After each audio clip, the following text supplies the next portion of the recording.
Nessa altura da vida, você já deve saber que Pedro Álvares Cabral não chegou no Brasil por acaso. Havia ali uma intencionalidade, tinha um propósito de chegar no Brasil. E eu trouxe essa aula aqui para a gente discutir um pouco qual é esse contexto que levou não só Pedro Álvares Cabral a chegar no Brasil, os portugueses a chegarem no Brasil, mas os europeus como um todo descobrirem um novo mundo, encontrarem um novo mundo e colonizarem aqui. Bom, então vamos começar. A ideia um pouco dessa aula é dar uma revisada ali no que seriam as grandes navegações. Eu tenho um termo mais preciso, mais correto, que é a expansão marítimo comercial europeia. Então, o que levou os europeus a saírem da Europa em busca de novas rotas comerciais pela navegação, pela via marítima, que resultou na chegada nas Américas e posteriormente na colonização da América. A ideia dessa aula é um primeiro momento ali a gente entender, né, o que levaram os europeus, os portugueses em especial, a chegarem na América, para a gente poder partir para uma revisão ali de história do Brasil, poder falar um pouco dessa colonização até os dias atuais, praticamente. Bom, mas vamos começar então relembrando um pouco que a Europa, um pouco antes aí das grandes navegações, mesmo durante as grandes navegações, era uma Europa feudal. O que é o feudalismo? Né? Um sistema econômico, social, político, no qual prevalece a servidão. Então as pessoas elas têm um cantinho ali de terra para poder produzir, mas elas prestam serviços, elas são servas, né? As pessoas são servos e servas do senhor feudal, que é quem garante a proteção delas, né, contra as invasões, enfim, contra os povos germânicos, que a gente chama também de povos bárbaros. E esse sistema foi construído ao longo da Idade Média, né? Lembrar que a Idade Média tem praticamente ali 1000 anos. É um sistema que se constrói ali no começo da Idade Média, no momento que a gente chama de Alta Idade Média, e que quando chega a Baixa Idade Média, alguns processos que estão ocorrendo vão acabar levando ao fim do feudalismo, mas é um processo, né?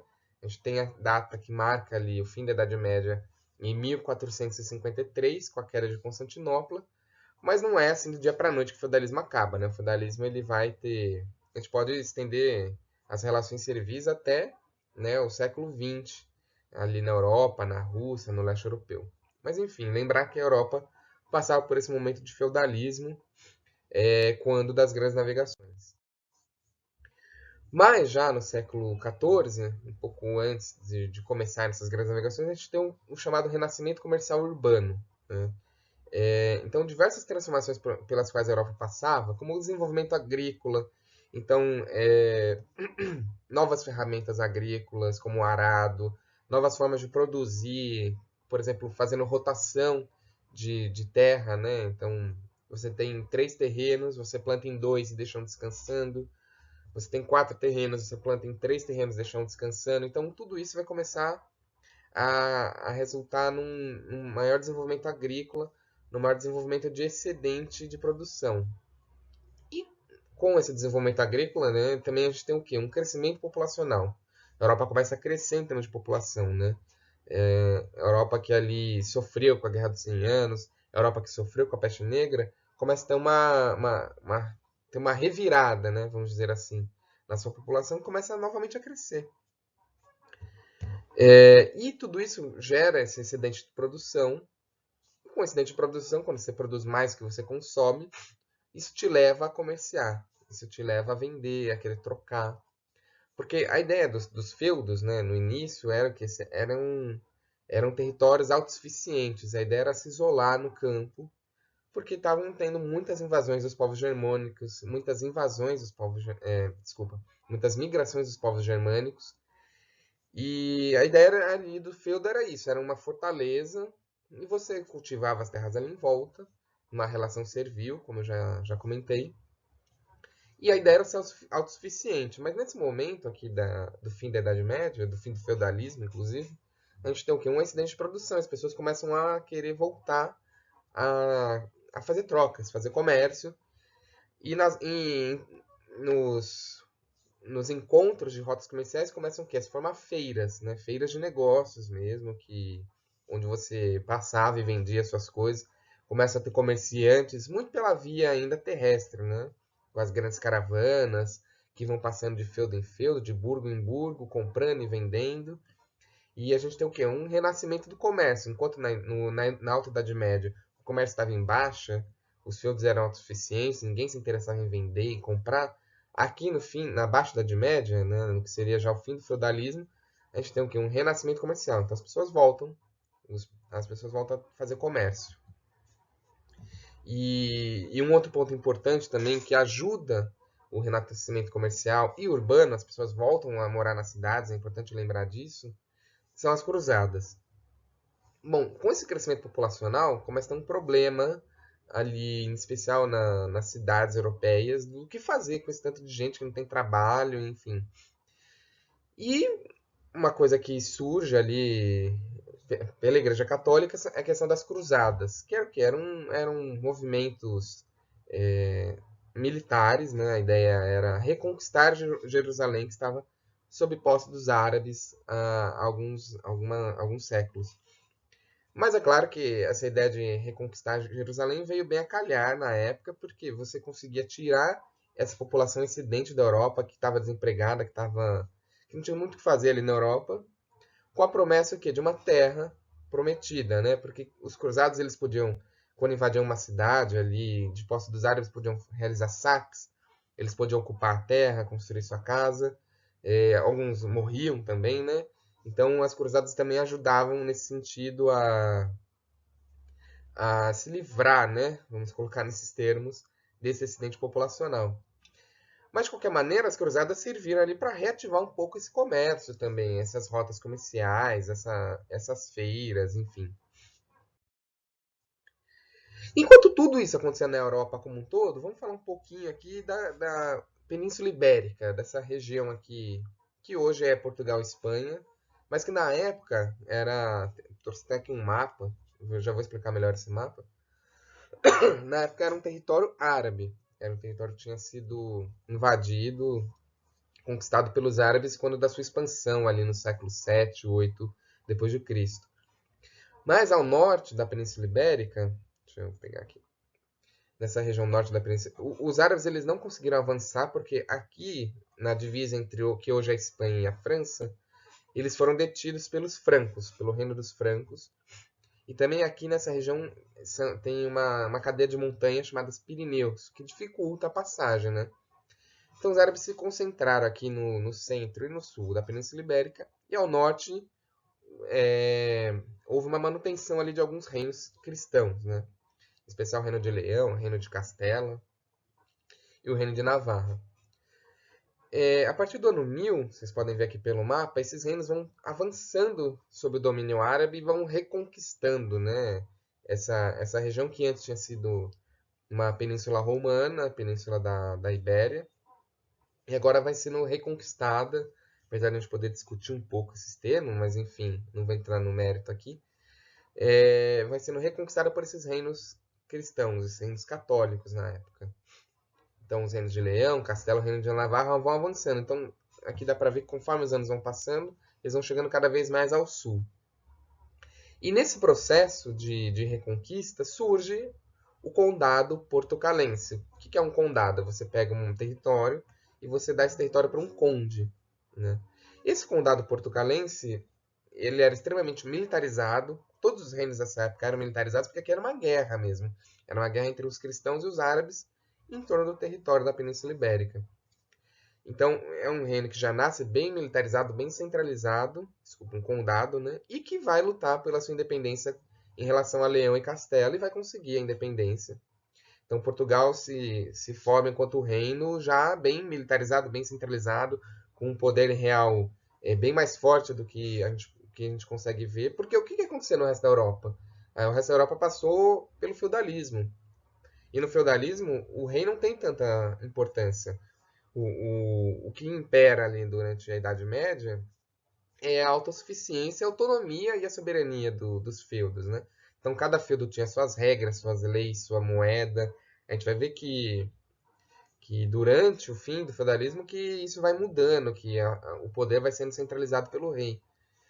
E Portugal já nasce com essa centralização mais forte, já nasce com um rei mais forte, já nasce com um reino mais militarizado, mais preparado para guerras e conquistas militares. Bom, voltando para a Europa geral aqui. O comércio entre a Europa era muito forte com o Oriente, com as Índias, né, que hoje é o território atual da Índia, do Paquistão, com a China. Só que esse comércio ele passava exatamente por essa região aqui da Península Arábica, pelo Iraque, passava por Jerusalém, por Constantinopla.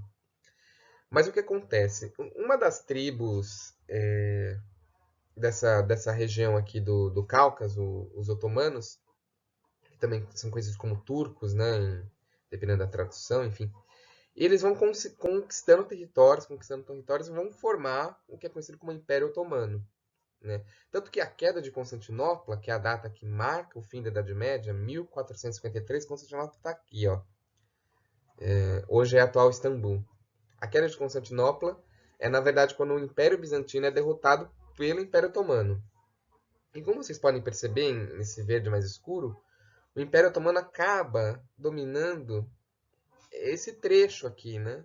Essa passagem aqui da Europa, que os genoveses e os venezianos, que eram as duas cidades italianas que faziam muito desse comércio, passavam por aqui.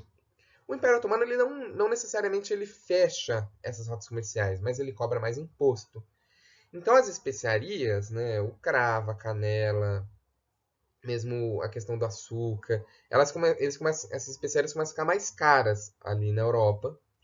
Isso vai incentivar, em especial quem estava mais distante dessas rotas comerciais, portugueses e espanhóis, a buscarem outras formas de chegar nas Índias, de pegar essas especiarias lá. Né? A Espanha vai optar pelo caminho de Colombo, que é navegar a oeste até dar a volta ao mundo e chegar nas Índias. E os portugueses eles vão optar por um outro caminho, por contornar a África. E aqui é importante lembrar que nessa época eles sabiam da existência da África, claro, mas eles não sabiam o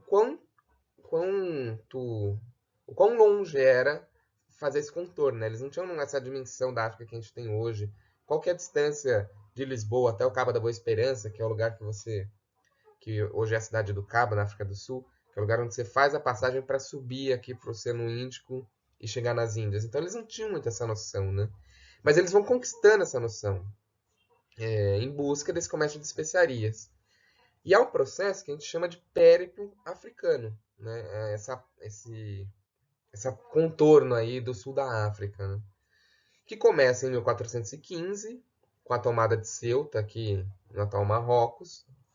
E conforme os anos vão passando, os portugueses vão avançando ali. Então, em 1434, eles contornam Cabo Bojador, que era um lugar que era muito temido por esses navegadores, que era um lugar que muitos navios, navios portugueses afundavam.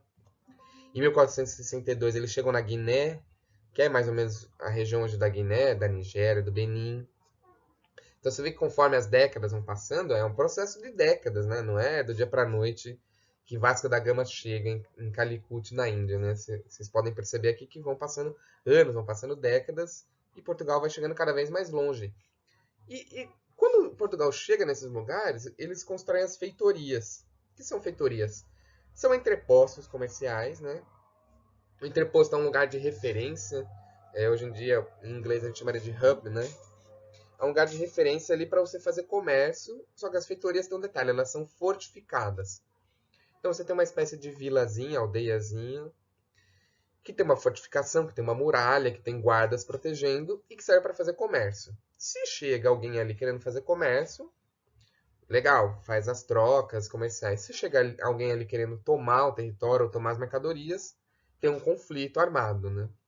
E as feitorias ficam no litoral e a ideia é elas armazenavam as mercadorias para comprar e vender ali na região e quando um navio passava, embarcava essas mercadorias para Portugal, para a Índia, dependia da rota comercial que estava acontecendo. Então Portugal vai construir diversas dessas feitorias ao longo da África e futuramente essas feitorias vão servir como pontos de partida para a colonização de Portugal na África, né? Também vão servir como local de comércio de pessoas escravizadas, enfim. Então, é esse o processo do périplo africano, essa conquista aí do litoral africano. A ideia de princípio não era conquistar o território, mas era construir esses entrepostos comerciais Também era uma forma de ajudar os navios que estavam de passagem, né? Enfim. Em 1488 a gente tem uma data importante. Bartolomeu Dias, navegador português, consegue contornar aqui o Cabo da Boa Esperança, que até aquela época era chamado de Cabo das Tormentas, por uma região de muito difícil navegação, com muitos ventos, com muitos recifes ali que acabavam afundando vários navios, mas Bartolomeu Dias consegue contornar o Cabo da Boa Esperança. Ele acaba voltando para Lisboa para contar o feito dele, mas ele renomeia o Cabo das Tormentas como Cabo da Boa Esperança. E diz, né, para Portugal, olha, cheguei até lá e consegui passar. E para passar você tem que fazer isso, isso e isso. E em 1498, Vasco da Gama, né, outro grande navegador português, consegue não só passar pelo Cabo da Boa Esperança, como chega em Calicut, como chega ali na Índia. A ideia sempre foi essa, né, dos portugueses chegarem nas Índias para fazer esse comércio de especiarias. Mas para que, né, tudo isso? Porque era muito lucrativa, essas especiarias eram muito lucrativas, né? É, por exemplo, ó, hoje em dia, ter um iPhone, por exemplo, é sinal de status, né? Ter coisas tecnológicas, enfim, alguma roupa de marca é um sinal de status. Na época, as especiarias tinham uma dessas funções era esse sinal de status, você poder... As especiarias eram muito usadas na alimentação, mas eram muito usadas também como remédios, né, como medicamentos, e também eram um sinal de status, e elas eram caras, né? Você tem um objeto que é caro, que é de uma... Nessa época, né, isso contava muito, que é de um lugar muito distante, como as Índias, como a China, a seda chinesa, a porcelana chinesa. Essas coisas eram muito valorizadas na Europa, né? E esses navegadores portugueses queriam lucrar com esse comércio. A ideia era lucrar, era ganhar metais preciosos, né? Ouro e prata. Então, comprar dos indianos esses produtos e revender aqui na Europa. É claro que de uma forma mais barata, se for comparar com Gênova e Veneza, para poder concorrer, mas mesmo assim de uma forma muito lucrativa, né?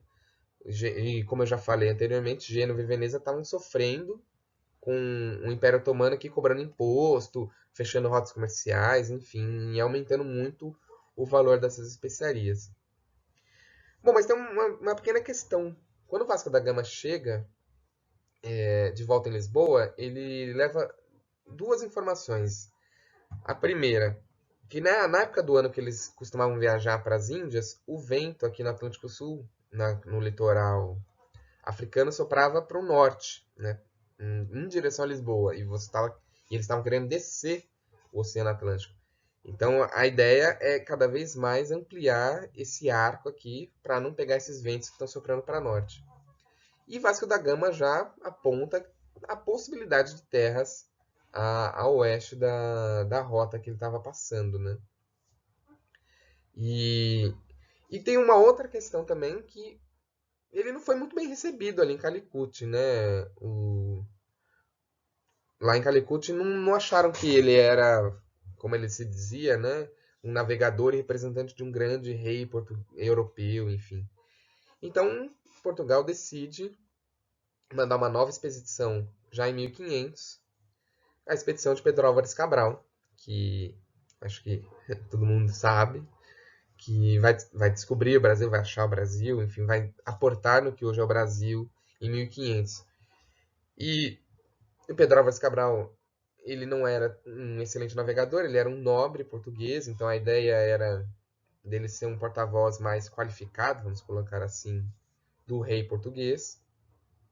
E ele abre bastante esse arco aqui em direção ao oeste, acaba chegando no que hoje é o Brasil, no litoral sul da Bahia, né, em Porto Seguro, naquela região, e acaba colocando uma pedra ali, um marco de posse, tá lá até hoje, quem quiser visitar ali o Marco do Descobrimento.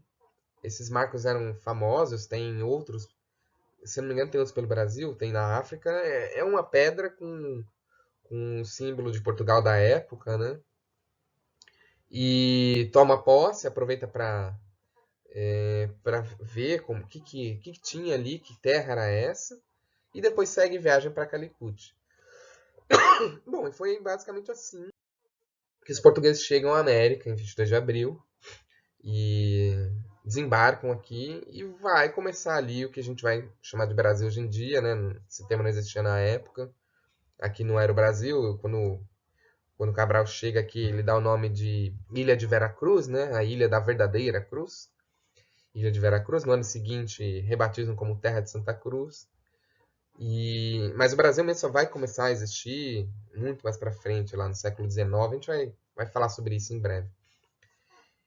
E vamos fechar com uma questão aqui, só para ficar o dever de casa aí para quem está estudando para o Enem.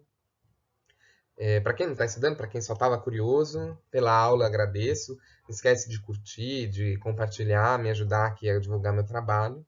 E para quem está prestando vestibular, Enem, FUVEST, fica aí o dever de casa, né? Vou ler com vocês. Uma questão da FUVEST 2016, primeira fase. Assim como o camponês, o mercador está, a princípio, submetido na sua atividade profissional ao tempo meteorológico, né? Ao tempo da estação. Hoje, por exemplo, está muito frio aqui, né? Quando venta, não dá para navegar. Quando venta muito, dá para navegar, enfim. Ao tempo meteorológico, ao ciclo das estações, à imprevisibilidade das intempéries e dos cataclismas naturais. Como, durante muito tempo, não houve esse domínio, senão necessidade de submissão à ordem da natureza de Deus, então, durante muito tempo, o navegador ele não tinha domínio, né? Ele só tinha que se submeter ao que está acontecendo, se está ventando, se está frio. Hoje em dia a gente tem navios que navegam sozinhos, né? Pela energia a carvão, energia elétrica, nuclear, enfim, submarino nuclear. Mas nessa época não, a gente dependia ali dos ventos, da maré, enfim. O mercador só teve como mediação as preces e as práticas supersticiosas. Então é isso, né? Então o mercador ele só restava a ele rezar para que os ventos fossem bons, né? Era essa um pouco a ideia. Mas quando se organiza uma rede comercial, como essa que eu estava comentando para vocês, né, dos navios portugueses que saíam de Lisboa e chegavam em Calicut e voltavam com especiarias para revender na Europa, quando se organiza uma rede comercial, o tempo se torna objeto de medida. A duração de uma viagem por mar ou por terra, ou de um lugar para outro, o problema dos preços que, no curso de uma mesma operação comercial, mas ainda quando o circuito se complica, sobem ou descem, tudo isso se impõe cada vez mais à sua atenção. Então, tem uma mudança aqui, né? O Legoff, que é o autor desse texto, no livro Para uma Outra Idade Média, ele está discutindo essas mudanças. Então, o mercador ele para prestar atenção no tempo, porque isso importa agora. Quanto mais rápido ele vai e volta de Lisboa, de Calicut, das Índias, para Lisboa, por exemplo, mais ele lucra, né? Porque daí ele consegue voltar mais rápido, enfim, era essa um pouco a ideia. Então, ele ficar preso ali, tentando lutar contra o vento, no litoral da África, não ajudava, complicava a vida dele, né? E você pode ver que você ir por terra de Veneza ou Gênova para as Índias é um caminho muito mais curto, né, do que ir por mar. Então tem essa questão da que o circuito, né, essas rotas comerciais se complica, a coisa vai ficando mais complicada e ao mesmo tempo o preço das mercadorias sobe e desce. Então tudo isso o mercador começa a prestar mais atenção, o comerciante da época começa a prestar mais atenção. Então o que tudo isso que o Legoff resume? Mudança também é importante. O mercador descobre o preço do tempo no mesmo momento que ele explora o espaço, pois para ele a duração essencial é aquela de um trajeto. Então o mercador, segundo o Legoff, que está explorando, o mercador ele percebe que o tempo tem o seu preço. A gente paga um preço pelo tempo gasto nessas viagens, né? Quanto mais rápido ele for, mais ele vai lucrar nesse sentido de tempo, né? Agora vamos para o enunciado da questão. Aliás, uma dica, seja para Enem, FUVEST, qualquer vestibular, sempre dá uma lida no enunciado da questão primeiro, às vezes até nas alternativas, para já ir vendo o que vai ser cobrado, e depois ler o texto de apoio, né? Porque isso te ajuda a ler o texto de apoio com mais foco, mais focado no que vai ser pedido, né? O texto associa a mudança da percepção do tempo pelos mercadores medievais ao a. Respeito estrito aos princípios do livre comércio, que determinavam a obediência às regras internacionais de circulação de mercadorias. B. Crescimento das relações mercantis, que passaram a envolver territórios mais amplos e distâncias mais longas. C. Aumento da navegação oceânica, que permitiu o estabelecimento de relações comerciais regulares com a América. D. Avanço das superstições na Europa Ocidental, que se difundiram a partir de contatos com povos do leste desse continente e da Ásia. Ou E. Aparecimento dos relógios que foram inventados para calcular a duração das viagens ultramarinas. Bom, não vou responder, né? Quem quiser, quem puder, estiver aí estudando para vestibular, Enem, responde aí nos comentários. Próxima aula, se tudo der certo, quarta-feira, o vídeo. A gente vai começar a falar de história do Brasil, assim, mais propriamente dito, de início da colonização. E eu começo a aula já respondendo essa questão, tá bom? Obrigado, quem puder aí me ajudar, divulgar meu trabalho, compartilhar, se inscrever, curtir o vídeo, comentar se gostou, se não gostou, se tem dúvida, não tem dúvida, responder a questão, que acho que é para quem está estudando aí para a prova é o mais interessante. Fica aqui meu muito obrigado.